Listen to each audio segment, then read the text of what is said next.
everyone, let's solve one previous question of recurrence relation. This question was asked in GATE CS 2016 set 1 question number 2. Let n be the number of n-bit string that do not contain two consecutive ones.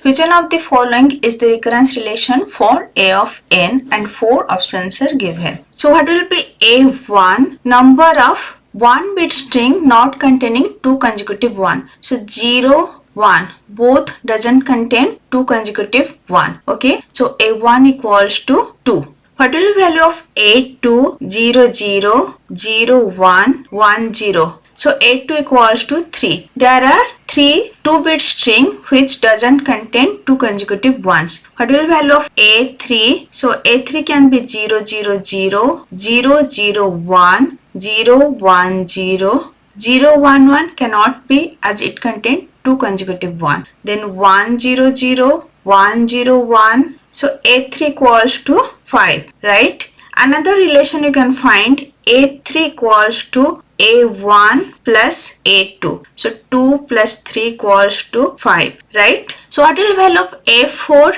a4 will be a2 plus a3. a2 is 3, a3 is 5. So 3 plus 5, it will be 8. So we found a1 equals to 2, a2 equals to 3, a3 equals to 5, a4 equals to 8, 3 plus 5, 8. So from this we can derive the recurrence relation as a of n equals to a of n minus 1 plus a of n minus 2 for n value greater than equals to 3. So these two are our initial condition, a1 equals to 2 and a2 equals to 3. Then from a3 onward, a of n equals to a of n minus 1 plus a of n minus 2, and it is present in option B. So answer is option B. I already discussed similar type of question during lecture. Just go through the lecture, and if this lecture is helpful for you, please like, share and subscribe. Thank you.